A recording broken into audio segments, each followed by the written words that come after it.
not ducking out. Not this time. After all, isn't this what Marie wanted? I think... My legs are shaking. Maybe I'm having another turn. I think I need a sugary drink. Understood. Do you need anything? Well, I need more coffee. But if I drink another one, my stomach's going to declare war on the rest of me. I just can't speak on my mom's behalf. One thing's for sure, she's a radical. She's all or nothing, all the time. I understand. It's hard to contemplate the idea of living with a disability. It's not that, not at all. If we were talking about me or someone else, I would say it's gonna be fine. You adapt, people do it all the time. They have to. Life's too important. I would say that. She wouldn't. I'm not sure that answers your question. She certainly comes across as rather forthright. You don't say. I've seen her on TV a couple of times. My father loves her. She's an extraordinary artist. In her interviews, she's so impressive, fierce even. It must be quite something to be the daughter of someone so talented. I've heard this one before. That's a polite way to say, it can't be easy to have a nutcase for a mother.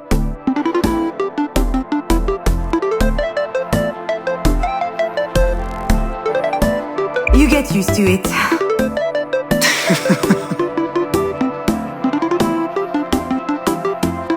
Doctor, do we know why this happened?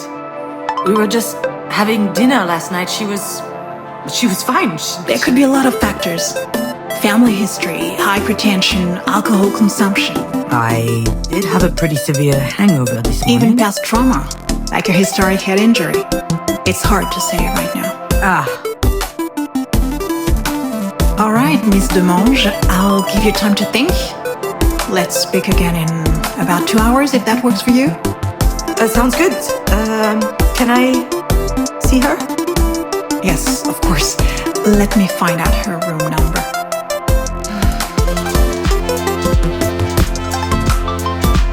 I know what I have to do, what I should do. It wasn't that long ago that I could write this kind of scene without breaking a sweat. I step into the room, there'll be tubes everywhere, beeping sounds. The audience will know that it's serious. Then I start bawling my eyes out. I collapse on my mom's bed, pouring out snot from my nose. Or maybe I'll be dignified, stony-faced, standing quietly in the corner. Close up on my face. They'll see I'm suffering deep inside. A single tear rolls down my cheek. That's exactly how it will happen. Or what should happen. There's just one problem. I really must. She probably needs me. I don't know why, but I can't open that door.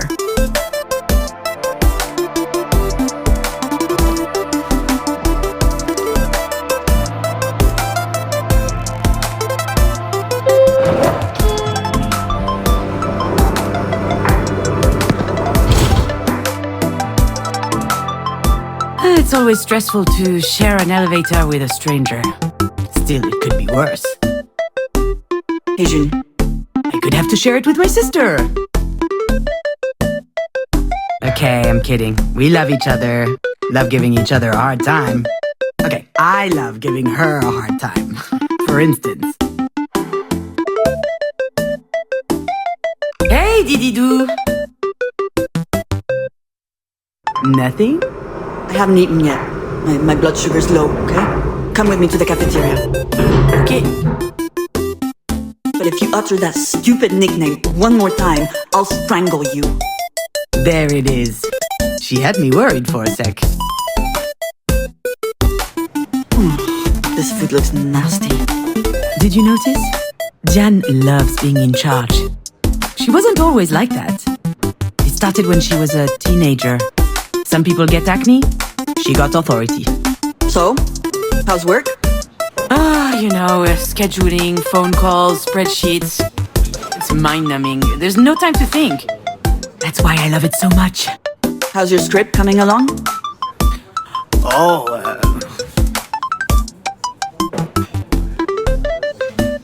I never should have told her about it. I guess I had a moment of weakness. I thought she would worry less about me if she knew I was working on something creative. But why did I even think she was worrying about it in the first place? She doesn't seem worried now. Better change the subject. And how are you? Well, since you ask, So easy. I was doing good until yesterday. One of my idiot patients up and groped my ass. She's a physical therapist, working with professional athletes. She spends her days massaging pretty boys with 2 brain cells and 0 self-control. She's the best in her field, I've heard. All the major soccer clubs are fighting over her. Probably because she has her own story.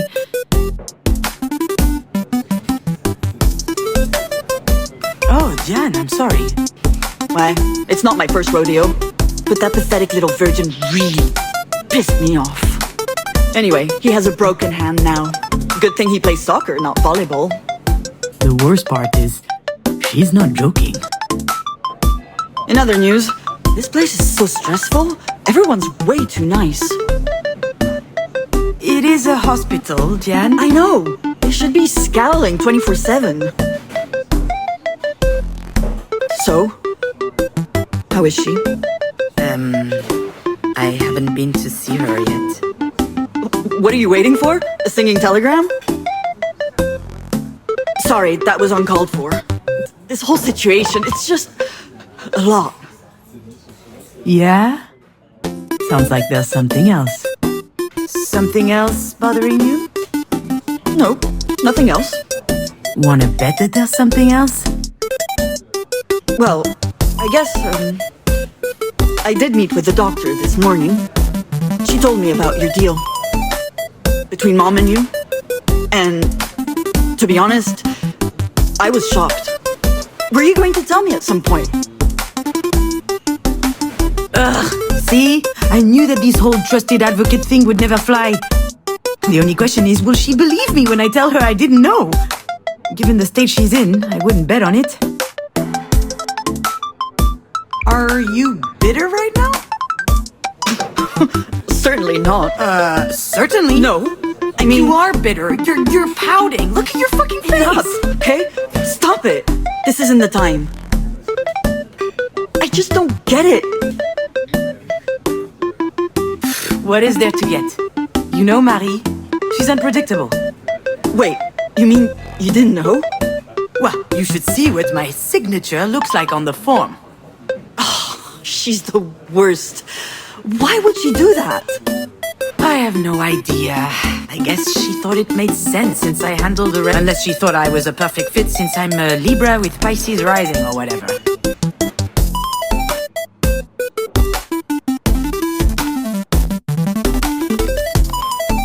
Alright, but still, it's a big responsibility. And it's a bit weird to ask you, of all people, to make that decision.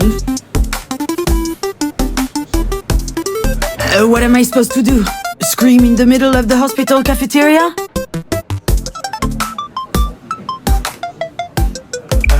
What's that supposed to mean? I swear, if she brings up the... You know what I mean? I don't think I do. You can be pretty clumsy. You can't cook a meal without setting the house on fire. Et voila. I'm never going to live that down, am I? Depends. Have you figured out a safe way to brown-baked Alaska yet? Whatever. This isn't the time to rehash all that.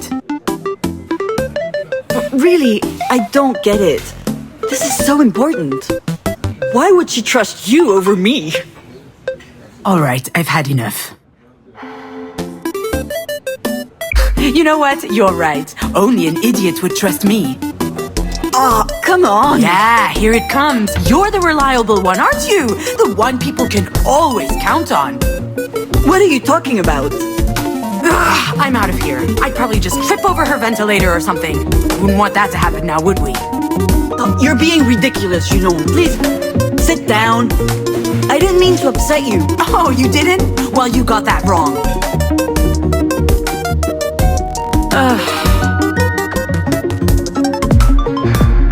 Well, that was embarrassing, wasn't it? I just can't help it. So Mom wrote my name instead of hers on a worthless paper. What does it matter? Dan and I are stuck in this stupid competition. I hate it, but I feel I can't escape it.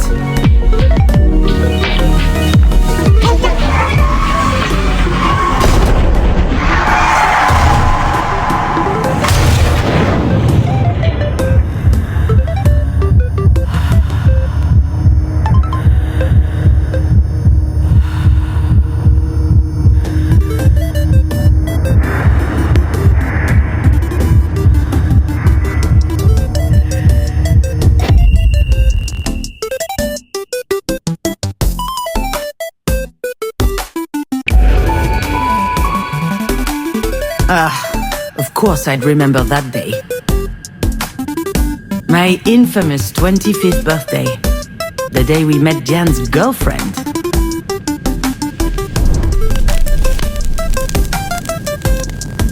The day we danced a little, ate a little, and drank too much.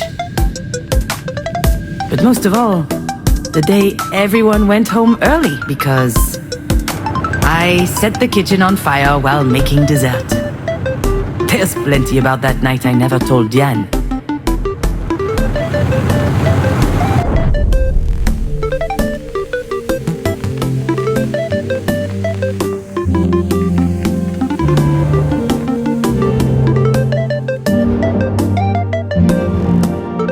I wasn't expecting Marie to have a present for me, and yet she remembered.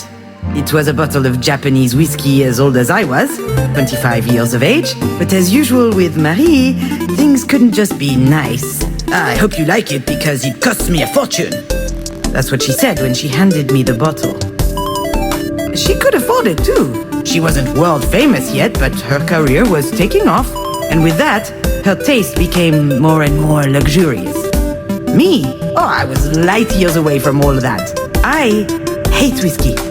I hated it then, I hate it now. That's how it works with Marie. Even when she does something for Jan and I, in the end, it's always about her.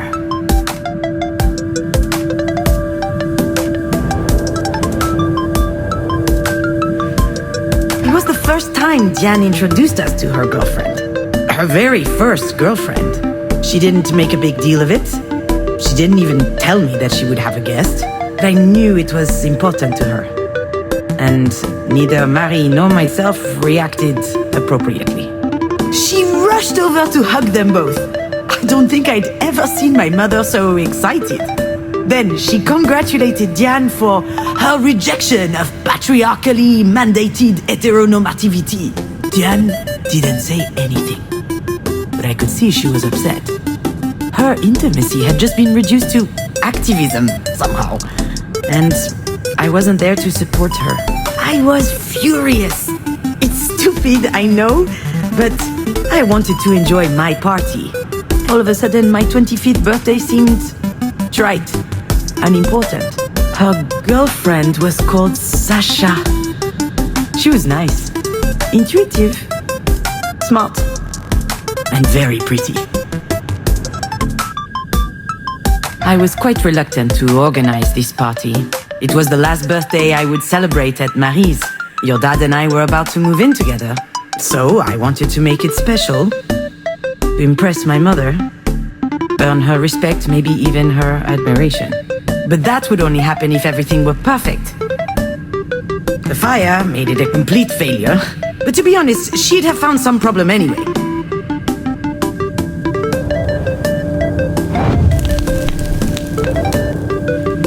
Jan always loved being the center of attention.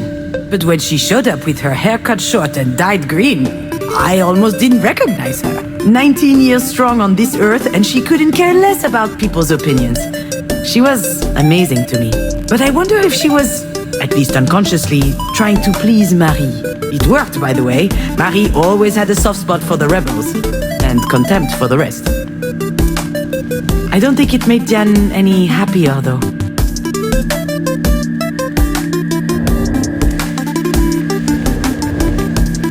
I was so stressed out that night that I started drinking early. Marie loves to drink, so does Diane, and her girlfriend Sasha followed along. Long story short, we got drunk fast. All four of us. We had booze, we had cigarettes, plus the other stuff. I don't have to tell you everything. And after a while, Diane was completely out. She could barely stand.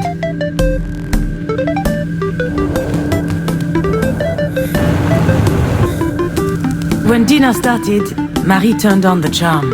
She laughed loudly, talked a lot, asked all kinds of questions. She has the most unbelievable charisma when she's trying to please someone, you know? And that night, she really was trying. I thought it was odd. She certainly wasn't doing it for me, or for Diane. And then I noticed the way she was looking at Sasha. I saw the glimmer in her eyes. The same as when she talks about Japanese whiskey. And I got worried.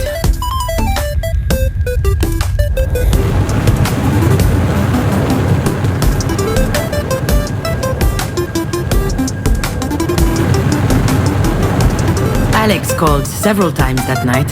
He wanted to know how things were going. He had a hunch things would be tense, and he wanted to be my emotional hotline. I didn't answer. I wanted to fend for myself. It's why I didn't invite him in the first place. I'll admit, sometimes his support was stifling.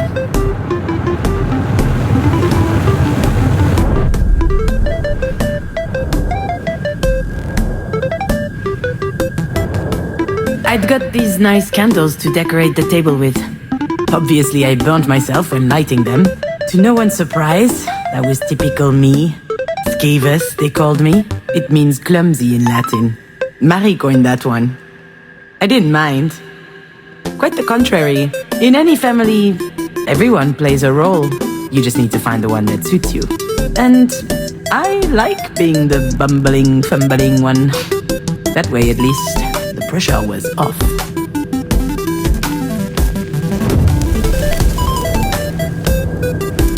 So yes, Jan and I were trapped in this ridiculous rivalry.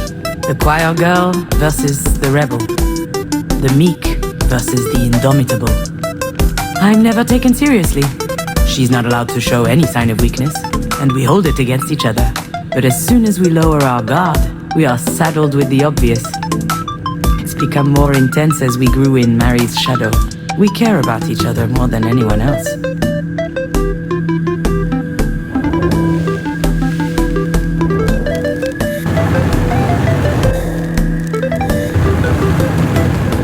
The flames went up very high, very quickly. Everyone ran into the kitchen. Marie, Diane, and Sasha. She didn't say anything.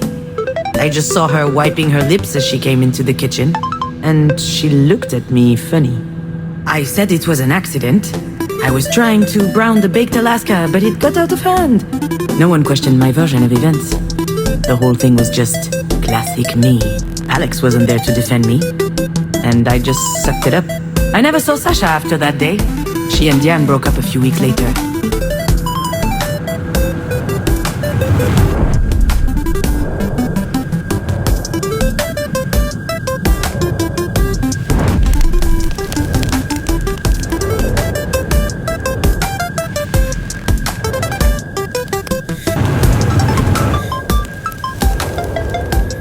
Maybe I was just drunk.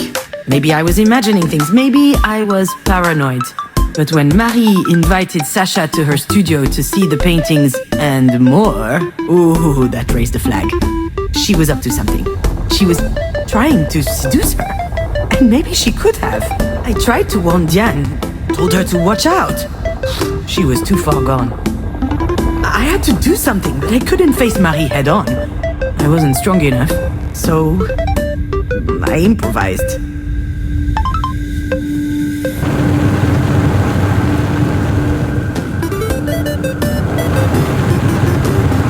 No one noticed the bottle of Japanese whiskey was completely empty. Alcohol burns nicely on the stove. It was perfect for me to craft a diversion. And you know what? I wasn't even that drunk.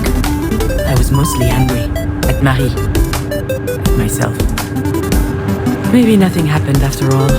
Maybe Marie didn't try anything. I'll never know. But I was scared enough for Diane's relationship that I set the kitchen on fire.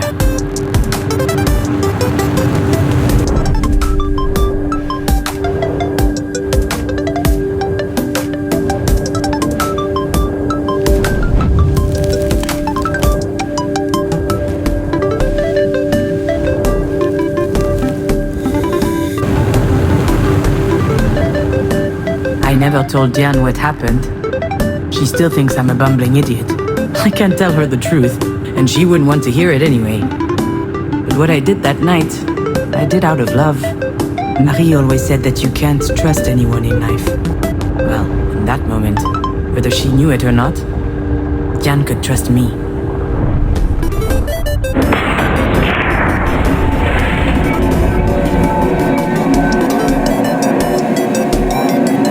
Why would she trust you over me? And here we go again, trying to see who can spit the furthest. But you know what? I'm not playing this game. She needs her sister today, not a fight. You know, I get it. Get what? Why you think of me this way. The chump who keeps screwing things up. I never... I understand because that's my little routine, you know? What are you saying? What's wrong with me? I'm not about to tell her all my dirty secrets. That wouldn't be like me at all. Whatever. Just understand this. We both know things can be tense between us. It would be easier if I could act like this is all her fault. Diane's competitive spirit is unmatched. She has to be the first in everything. It can make her a little stupid sometimes. Oh, just like when she was training for tennis, or when we did hamster races. Yeah, exactly. Racing hamsters. Pretty cool, huh? I felt like punching you at times. Come again? Yeah, it sounds weird when I say it out loud. You're the strongest person I know. And you're built like a sea cucumber. Look, all I'm saying is, I was always on your side when it mattered. Are you talking about Mom right now? Not just her. Yeah, I'm totally talking about Marie. I'm talking about the fact that you're my sister, and that's special to me. And I know it's the same to you. All right, that's enough sappy stuff for one day. Let's talk about something else.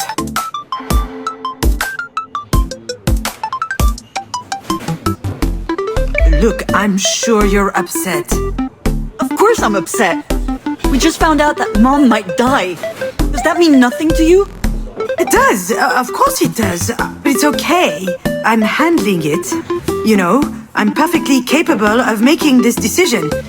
Just leave it to me this time. What's going on, June? I'm sorry? Something's wrong. Could be the grapefruit. I read somewhere that it's really toxic. And, No, it's not the grapefruit. I don't recognize you. You're different. Ooh, she wants to talk. Seriously. That's just her way to cope with stress. She needs to dissect things to understand them. And she needs to understand things in order to control them. So, what's the play? Idiot or goldfish? It's worth a try. Jan is defenseless against my fine brand of humor. Ah, damn, you noticed. It's just a little filler here and there. Just brightens up the whole face, you know? You can... I guess I can't get out of this one. You're acting like some kind of robot. You're all closed off. And you clearly aren't considering how I feel about all this. What's the game here? Where's the Jan I know? She's got some nerve lecturing me as though nothing happened. I'm not gonna lie, she's not entirely wrong. I haven't exactly been brimming over with empathy recently. It's not my fault, you know, it just makes it easier to get through the day. For me, at least. I'm not sure how anyone else manages. Come on, quit it, Jan. I guess not thinking enough about you makes me egotistical, huh? In case you hadn't noticed, my life has been rather complicated of late. See? That's exactly the problem. And, okay, this is going to make me sound like a huge asshole yet again, but I'm used to that. I've been meaning to talk to you about this, so why not do it now? We're here for Mom, and you can see how hard this is on me.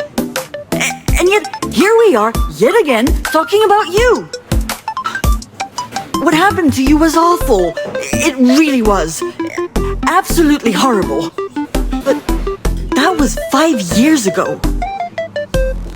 It can't be 5 years. It can't be 5 years. It can't be 5 years. It was only yesterday. Why the hell is she bringing this up anyway? Where are you going with this?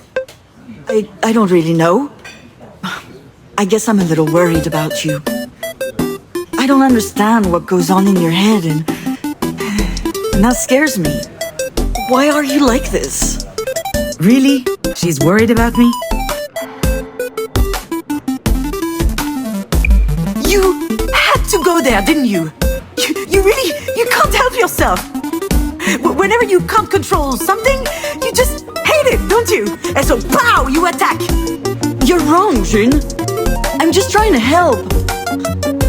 You can't really tell me that everything's fine, can you?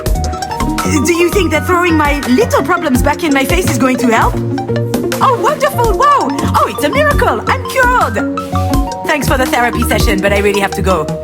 Obviously, you can handle everything just fine on your own, so go ahead and take care of Marie. Wait, June! Don't leave, please! I'm sorry. I really need you. I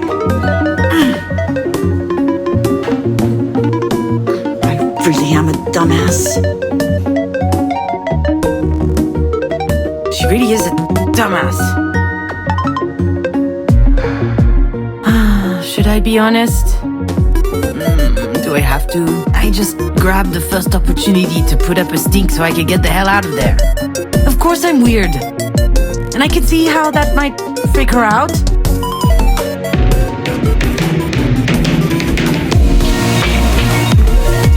She wasn't telling me that because she cares.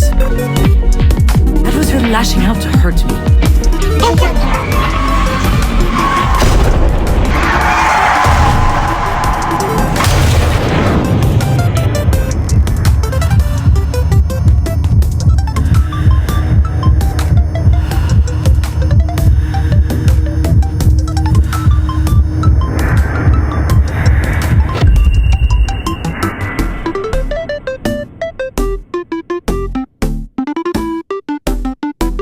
You know, Astrid, memory is weird. You suddenly remember these moments without knowing why. For instance, one day, I visited a fishery. This was a year or two ago. I was writing the script for a promotional documentary about lobsters, a freelance gig for the Agricultural Chamber of Brittany. Truly the crowning moment of my career. Although for real, I loved writing it. It felt good. Going outside, meeting people. Lobsters are fascinating animals. Shall I tell you what I remember?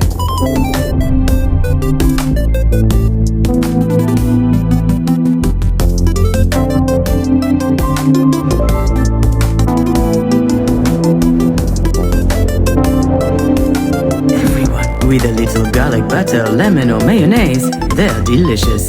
They're on every great chef's menu. Lobsters are a symbol of wealth and luxury.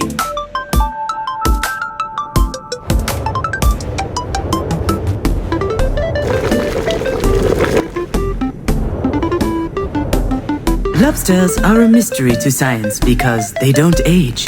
Their cells replace themselves perfectly, which allows them to never stop growing throughout their lives.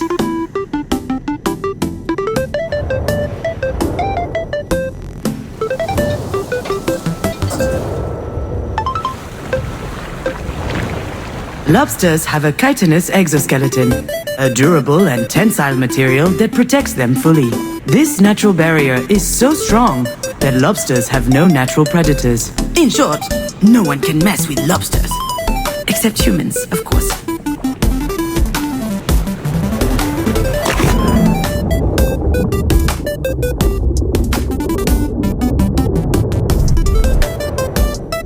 Female lobsters may lay over 100,000 eggs in their lifetime. They keep each clutch underneath their tails for several months. And when the eggs finally hatch, out come a profusion of larvae just a few millimeters long. Can you imagine? Over 100,000 tiny little astrides.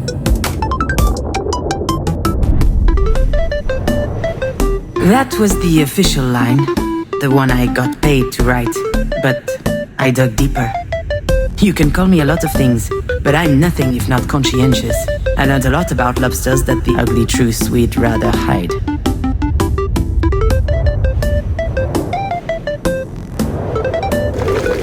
Everyone loves lobsters. But to truly love them, first you have to cook them. And to cook them, you have to kill them. There are two ways, traditional or modern. The modern way is to stick a sharp knife into their head. But since their nervous system is distributed through ganglia that run down their back, destroying the brain doesn't kill them. Not immediately. They'll spend a long time in agony. Lobsters don't want to die. But the people who love them don't care about that. Lobsters don't age, but after a while their shells do. And if they can't make a new one, their current shell will wear out. It will split. Bacteria, fungi...